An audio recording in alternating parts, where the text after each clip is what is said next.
Hello friends, आप सभी का स्वागत है आपका अपना यूट्यूब चैनल मघी मैथमेटिक्स क्लासेस में। तो आज है क्लास 10th का केमिस्ट्री जो चैप्टर है केमिस्ट्री का जो चैप्टर है वो चैप्टर फर्स्ट है, जिसका लेक्चर आज है 7वां कहो या फिर आज सेकेंड लास्ट है। अगले क्लास में इस चैप्टर को कंप्लीट कर देंगे। तो आज देखेंगे हम प्रकाश रासायनिक अभिक्रिया के बारे में।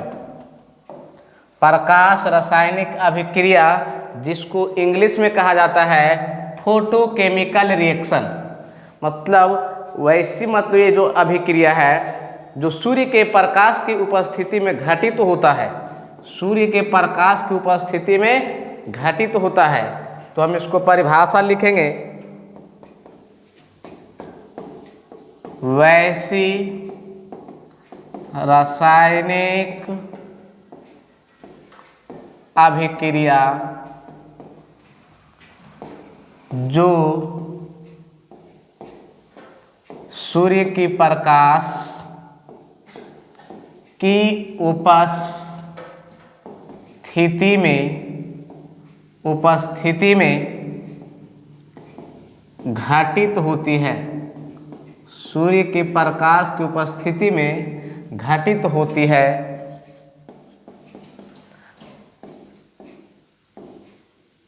प्रकाश रासायनिक अभिक्रिया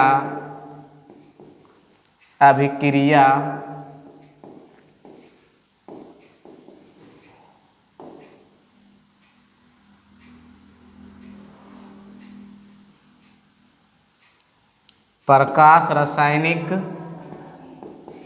अभिक्रिया कहलाती है।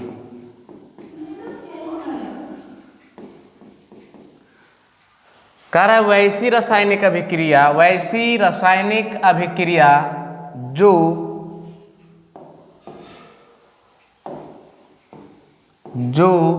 सूर्य की प्रकाश की उपस्थिति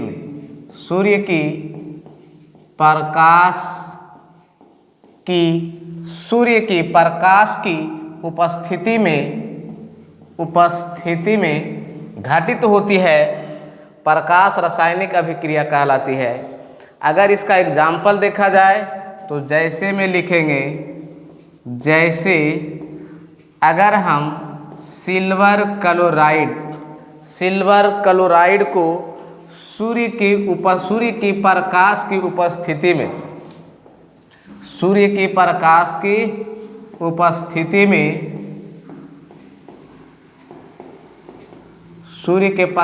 उपस्थिति में अगर छोड़े तो ये क्या होता है कि अपघटित हो जाता है, बनेगा Ag और Cl2 बन जाएगा। ये है सिल्वर क्लोराइड,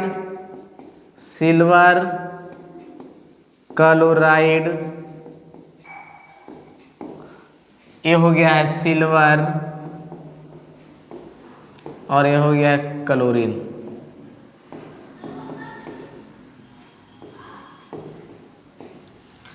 अब यहाँ क्लोरीन 2 है जबकि यहाँ 1 क्लोरीन है, तो इसे संतुलित के लिए 2 से यहाँ गुना करेंगे तो 2 से यहाँ।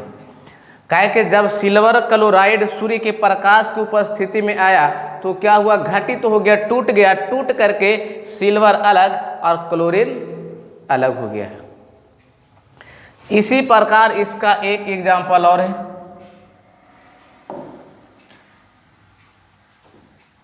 जैसे में लिख सकते हैं दूसरा, हाइड्रोजन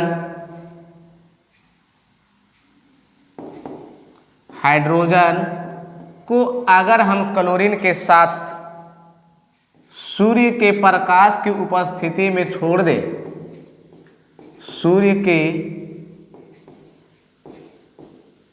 प्रकाश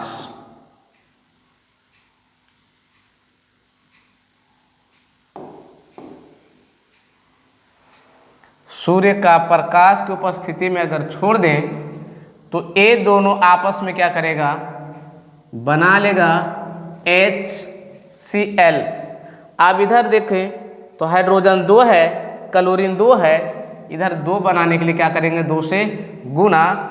अगर नाम लिखे तो इसका लिखेंगे हम लोग हाइड्रोजन, ये होगा क्लोरीन, और ये हो जाएगा हाइड्रोक्लोरिक अम्ल, हाइड्रोक्लोरिक अम्ल। ये था प्रकाश रासायनिक अभिक्रिया जो सूर्य के प्रकाश की उपस्थिति में घटित होता है। चलो इसके बाद है उदासीनीकरण अभिक्रिया। उदासीनीकरण अभिक्रिया, उदासीनीकरण अभिक्रिया जिसको इंग्लिश में कहा जाता है न्यूट्रलाइजेशन। न्यूट्रलाइजेशन रिएक्शन मतलब उदासीनीकरण अभिक्रिया।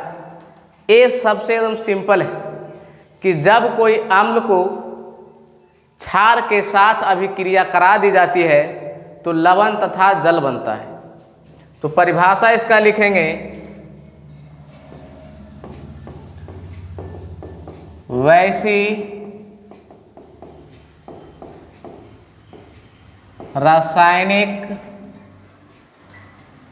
अभिक्रिया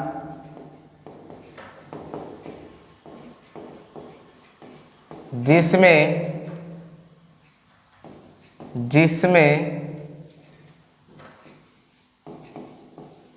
कोई अम्ल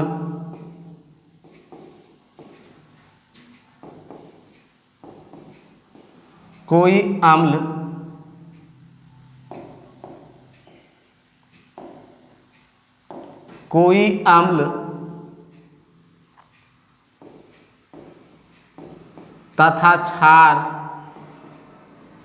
या क्षारक आपस में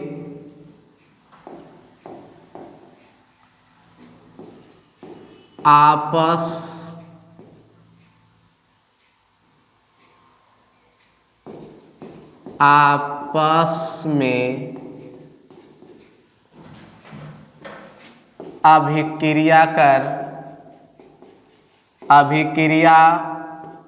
कर लवण तथा जल बनाते हैं, लवण तथा जल बनाते हैं। तो इस प्रकार की अभिक्रिया को उदासीनीकरण अभिक्रिया कहते हैं। उदासीनीकरण अभिक्रिया कहते हैं। फिर से एक बार परिभाषा देखो, कह रहा वैसी रासायनिक अभिक्रिया जिसमें कोई अम्ल तथा क्षारक आपस में अभिक्रिया कर क्या बनाएगा, तो लवण और क्या बनाता है, जल। तो लवण तथा जल बनाते हैं, तो इस अभिक्रिया को हम लोग कहेंगे उदासीनीकरण अभिक्रिया। कोई भी अम्ल किसके साथ, तो क्षारक यानी भस्म के साथ अभिक्रिया करेगा तो बनाएगा लवण तथा जल। जैसे HCl और NaOH, HCl और NaOH, ये है हाइड्रोक्लोरिक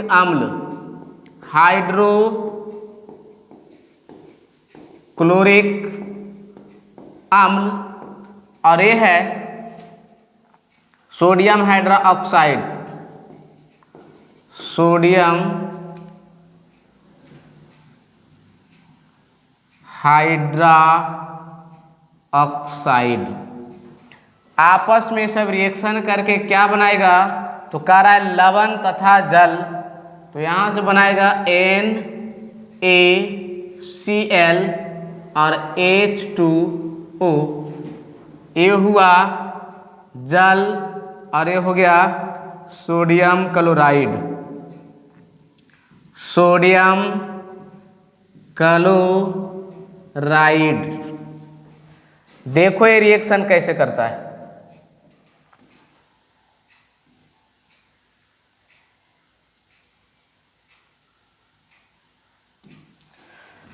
सबसे पहले क्या करना है, तो ये दोनों आपस में भी क्रिया किया है, तो हम लोग लिख सकते हैं कि HCl जो है वो टूटेगा, तो टूट करके क्या बनाता है, तो टूट करके बनाता है H प्लस और Cl माइनस।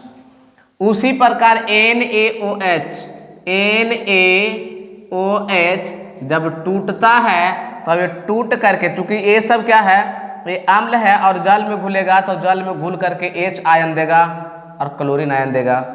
उसी प्रकार ये टूटेगा तो Na प्लस और ClOH, Na प्लस और OH माइनस। ये टूटा है, फिर आपस में क्या हुआ, जुटा है। जुटा है कैसे, तो ये दोनों एक साथ जुटा है। ये जो दिख रहा है ये दोनों एक साथ जुटा है। पहले दोनों टूटा है, फिर प्लस वाला माइनस के साथ जुटा है और लिखा गया है NaCl, और प्लस वाला A मिला करके बना है H, यहाँ से एगो H, यहाँ से एगो, दो गो, तो H2 और O है तो बन गया है H2। ये था उदासीनीकरण अभिक्रिया। इसके बाद है ऑक्सीकरण अवकरण अभिक्रियाएं, या इसे बोल सकते हैं रेडॉक्स अभिक्रिया। ऑक्सीकरण अवकरण अभिक्रिया, जिसको कहा जाता है ऑक्सीडेशन रिडक्शन रिएक्शन। मतलब इसमें दो परिभाषा है भाई, इसमें पहले तोड़ा जाए तो ध्यान में रखना है कि ऑक्सीकरण को हम लोग कह सकते हैं उपचयन।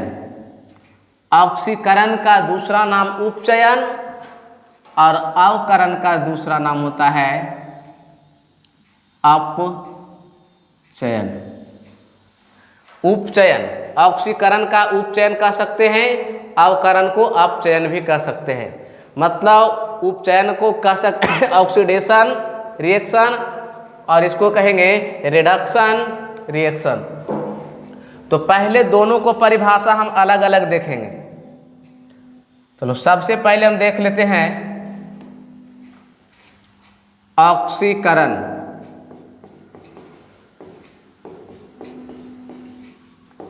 ऑक्सीकरण, या हम इसको क्या बोले, तब बोल सकते हैं उपचयन।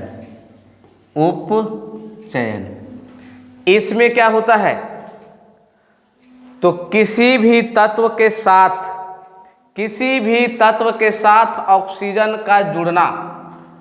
क्या लिख सकते हैं इसका परिभाषा पहले समझो, कि कोई तत्व रहेगा और उसके साथ में ऑक्सीजन का क्या होगा, जुड़ना। ऑक्सीजन मतलब कोई तत्व रहेगा और तत्व के साथ में मतलब प्लस क्या होना चाहिए, ऑक्सीजन। या दूसरा भी तरीका है इसमें कि किसी यौगिक से, किसमें से, तो यौगिक रहेगा और यौगिक से क्या होगा, तो यौगिक से बाहर होगा H, मतलब हाइड्रोजन कह सकते हैं हम, हाइड्रोजन। अब परिभाषा हम बोल सकते हैं ऑक्सीकरण या उपचयन, वैसी रासायनिक अभिक्रिया जिसमें किसी तत्व के साथ, किसी भी तत्वों के साथ ऑक्सीजन का जुड़ना, किसी भी तत्वों के साथ में क्या होगा, ऑक्सीजन का जुड़ना। या बोल सकते हैं कि किसी यौगिक से हाइड्रोजन का निष्कासन। इसमें क्या होगा भाई, तो इसमें जुड़ना, किसका जुड़ना होगा, तो ऑक्सीजन के जुड़ना। और इसमें क्या होता है कि यौगिक से हाइड्रोजन का निष्कासन,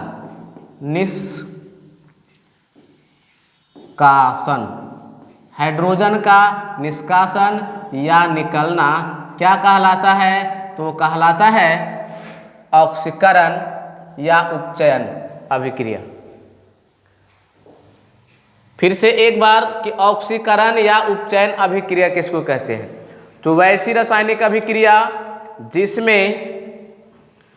जिसमें कोई तत्व के साथ ऑक्सीजन का जुड़ना, किसी तत्वों के साथ ऑक्सीजन का जुड़ना या किसी यौगिक से हाइड्रोजन का निष्कासन या निकलना कहलाता है क्या? तो कहलाएगा ऑक्सीकरण या उपचयन अभिक्रिया।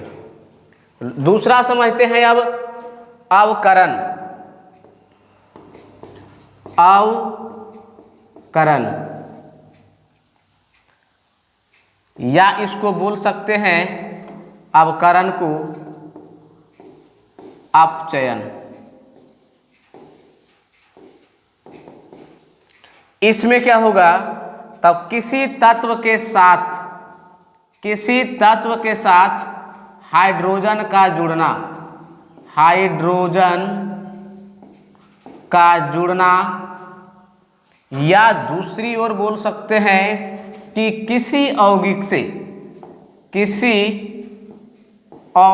से ऑक्सीजन का निकलना, ऑक्सीजन का क्या होगा? निकलना। वैसी रासायनिक अभिक्रिया जिसमें किसी तत्व के साथ हाइड्रोजन का जुड़ना या यौगिक से ऑक्सीजन का निकलना क्या कहलाएगा? अवकरण या अपचयन अभिक्रिया। अगर उदाहरण देखा जाए तो इसमें उदाहरण देते हैं कि ऑक्सीकरण या उपचयन। तो इसके लिए एग्जाम्पल दे रहे हैं भाई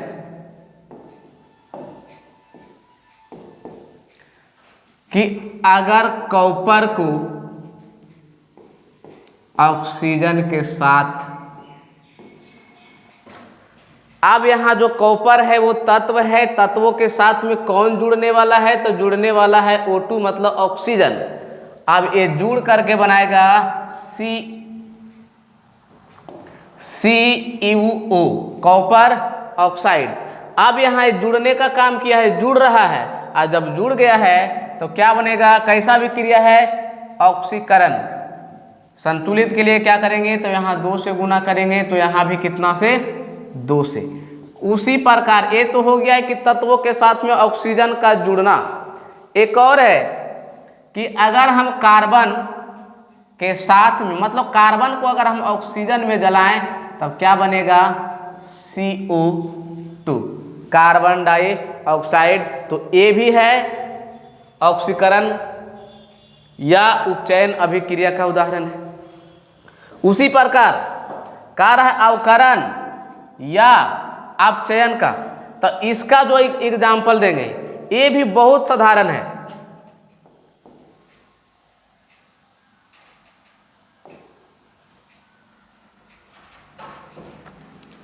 चलो इसका देते हैं रुक जाओ example. Copper oxide CuO, copper oxide को यदि जो हम इसके साथ में क्या करें तो इसका अभिक्रिया केकरा से? H2 से करा दें। अब इसको समझना पहले कह रहा है किसी तत्व के साथ में हाइड्रोजन का जुड़ना या यौगिक से ऑक्सीजन का क्या होना चाहिए? निष्कासन होना चाहिए, निकलना चाहिए। अगर ऐसा हो रहा है तो अवकरण अभिक्रिया है। अब देखो कि ये जो यौगिक है यहाँ से क्या होगा कि ऑक्सीजन क्या होगा? बाहर निकलेगा, और बाहर जब निकलेगा तो Cu अकेले होगा और H2 के साथ में O आएगा, तब बनेगा H2O। अब यहाँ समझने वाली बात है कि देखो कह रहा था इसमें क्या कि किसी यौगिक से, तो ये यौगिक है और यौगिक से क्या निकला, ऑक्सीजन। जब ऑक्सीजन निकल गया है तो क्या कहलाएगा, कहलाएगा अवकरण या अपचयन। उसके बाद दूसरी बात कि किसी तत्व के साथ में हाइड्रोजन का क्या होना चाहिए, जुड़ना। तो वो भी बात हुआ कि ऑक्सीजन तत्व है, अब यहाँ है कि H मतलब हाइड्रोजन, ऑक्सीजन के साथ में हाइड्रोजन जुड़ गया है तो क्या कहलाएगा, ये भी कहलाएगा अवकरण या अपचयन अभिक्रिया। ये दोनों का एग्जाम्पल हो गया। या फिर एक एग्जाम्पल और लगा देते हैं कि यदि हम जिंक ऑक्साइड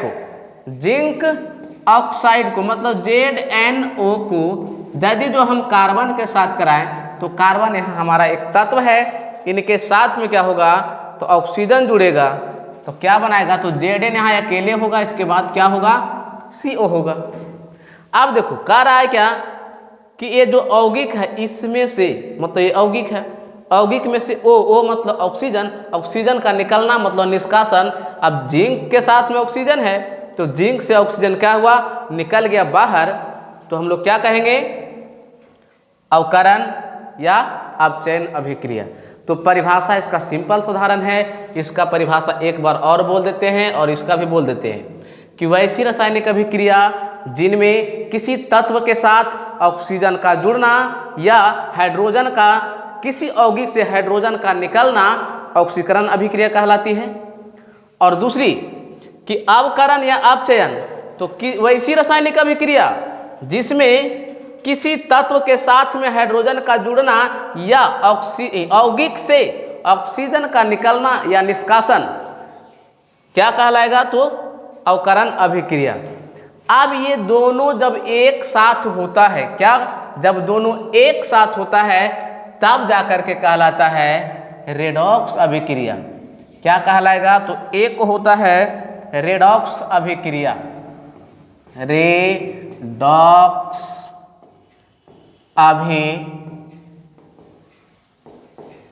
अभिक्रिया। तो रेडॉक्स अभिक्रिया में क्या होता है, तो इसका भी थोड़ा जानकारी ले लेते हैं।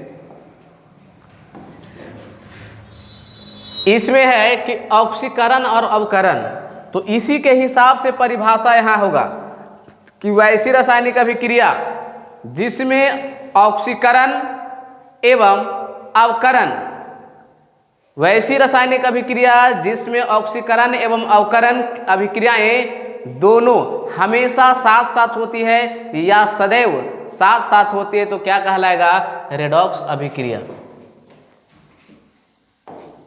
रेडॉक्स अभिक्रिया कहलाएगा। तो अगर इसका एग्जाम्पल देखा जाए तो फिर ये वाला हो जाएगा इसका एग्जाम्पल,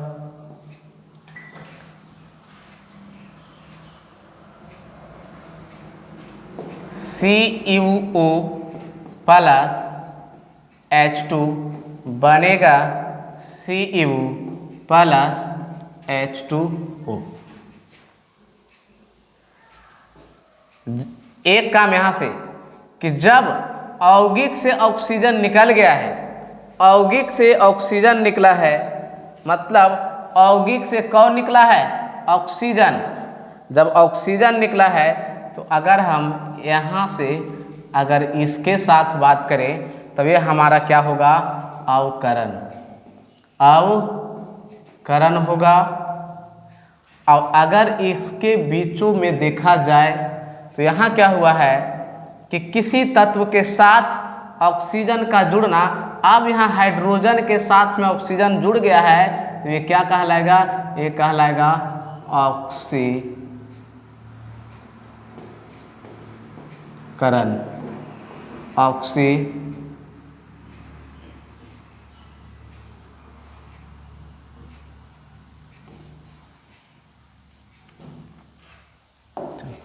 ऑक्सीकरण। तो हम कह सकते हैं रेडॉक्स अभिक्रिया का परिभाषा कि वैसी रासायनिक अभिक्रिया जिसमें ऑक्सीकरण एवं अवकरण अभिक्रियाएं हमेशा साथ साथ होती है, रेडॉक्स अभिक्रिया कहलाती है।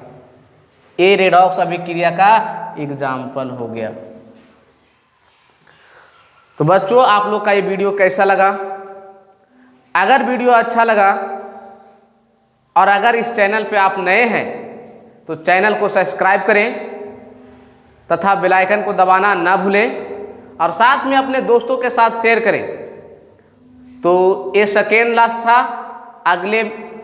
अगले लेक्चर में इस चैप्टर को समाप्त कर देंगे। तो तब तक यहीं तक चलेंगे।